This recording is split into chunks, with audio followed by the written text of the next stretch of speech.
আসসালামু আলাইকুম এভরিওয়ান। দেখেন অবস্থা টার্কিটা কি সুন্দর লাগছে। দেখেন এই টার্কিটা এখন কি সুন্দর করে পাখা মেলাইতেছে।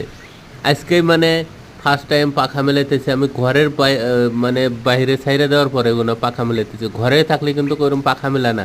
ঘরে থাকলে মানে এই ওরা মানে খুব ফুল ভালো করে মানে বেড়াইতে পারে না, তার জন্য পাখা মনে হয় মেলে না।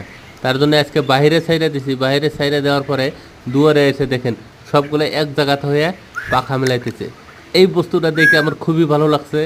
এই জন্যেই আমি এটা দেখার সবার জন্য আমি খালি টার্কিগুলো পাল্টাইছি। এত সুন্দর লাগছে সবগুলো এক জায়গায় হয়ে নিয়ে কি সুন্দর করে পাখা মেলাইতেছে। বন্ধুরা, এই ভিডিও যদি ভালো লাগে আপনারা শেয়ার মানে লাইক করেন, আর Ramesh Ali Assam YouTube channel subscribe করেন। ধন্যবাদ। আপনারা যে যেখানে থেকে দেখতেছেন কমেন্টে জানান যে আমি এই জায়গায় দেখতেছি আমারও টার্কি আছে। খুবই ভালো লাগছে।